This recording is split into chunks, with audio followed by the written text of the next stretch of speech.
Hey everyone, it's Pastor Matt.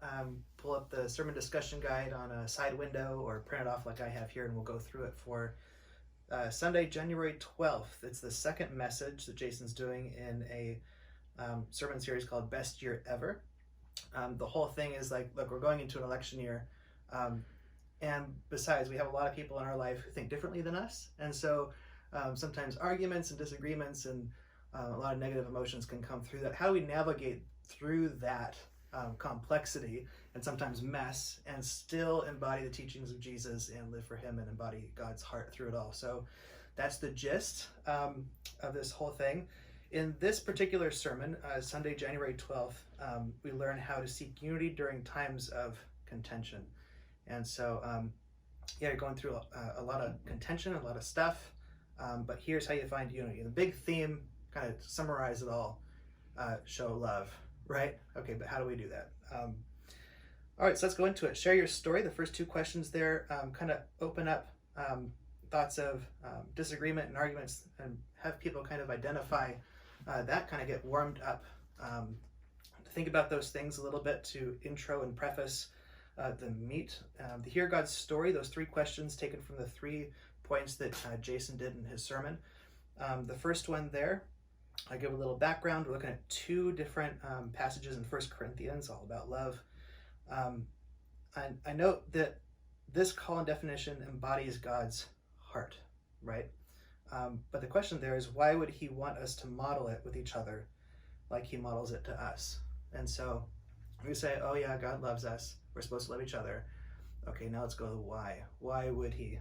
Number 2, what's the hardest part for you of separating the person from their beliefs and accepting them as God has accepted them? Okay, so if you suffer from human like I do, sometimes this is very hard. We see they believe something different than us. Maybe it's they like or don't like the president. They're going to vote for this way. They I don't know. They believe in baptism by sprinkling, we immersion. I mean, it could be anything, right? But these things that people may disagree with us about, sometimes we see them as that. And so how do we separate what they believe from them being a child of God just like us, loved by God, with issues just like us, in the same boat, going through life like us? And so how in the world do you separate those and accept them the way God has? Number 3, read a passage in Matthew 5.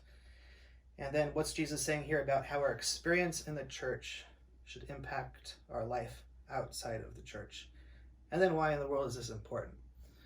A lot of people fall into the trap, and I sometimes fall into it too, where we have this one kind of persona in the church, and then you leave, and then like in the church you're all peaceful, everything's great, and then you're in the parking lot, someone cuts you off, you're yelling at them like, oh my gosh, you're a completely different person. So what is Jesus saying here about the consistency of that, and then why is it important? So it's a small question, but there's a lot there to talk about. And then 2 application questions there, and create a new story. Concerning the value of being motivated by love is taught in 1 Corinthians, so we're going back to number 1 and hear God's story. What's one area in your life you can work on this week to better represent God's heart? And so in this, get people to think about one thing, like one specific area, not just kind of like a general, like love my friends or be loving. Okay, but what's one specific area? A lot of things you could do there. Number 2, think of who you can be less judgmental of and more curious about this week. What are some key things you're going to remember to help make that a reality? The first part of that question, I didn't make a question. I'm just having them think about that so they don't have to say it out loud.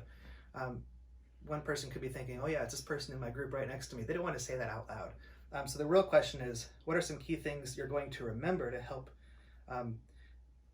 make that spirit more of a reality? And so you argue with them, you have disagreement with them, but we're going to model a spirit of curiosity and ask them questions and really get to know where they're coming from, as opposed to just kind of pushing our agenda on them and what we believe to make them believe what we believe and all this stuff.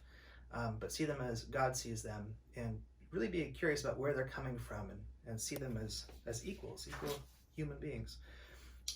Then the flip it over, the going deeper section, I called the way of love. Looking again at 1 Corinthians 13 there. There's a little intro, then you're going to pause and read the whole section, 13 verses straight through. Then I have a little commentary there, and then 6 discussion questions. The basic presupposition behind this whole thing is to show people and remind them that love isn't an action. It isn't something that we do on a checklist. Like, I gotta do the dishes, I gotta do the laundry, okay, I gotta show love. But rather, when we look at especially this classic verse in 1 Corinthians 13, we see that it's almost a state of being. It's a way that we do all of our checklists and to-dos from. One thing here, I put it in the context that Paul wrote this while he himself was going through a lot of persecution and hardship. So we often read this section and we're like, oh, that's nice. It's a pretty beautiful thing. Okay, but he wrote this stuff while people were not loving to him, while people were disagreeing with him, while he was going through a lot of stuff. He wasn't even sure if he was going to live the next day.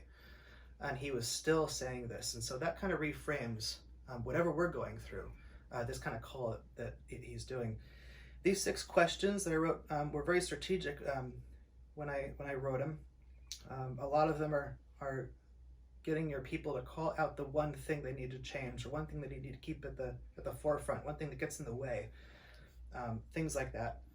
And then I wrapped it up with number 6, based on what we talked about here. Why is this important to remember? Why does this matter? And so, especially considering the content of this message in particular, it's vital to redirect your group back to this being just head knowledge and kind of cerebral, to being a heart issue. Like, oh my gosh, I really do need to change. I'm motivated to change. I'm motivated to embrace and show God's heart to everyone around me. Get them to chew on the why behind it, so you can really internalize it and live this and make your group stronger, make our community stronger, and on and on. So that's the discussion guide for this week. I hope you guys enjoy it.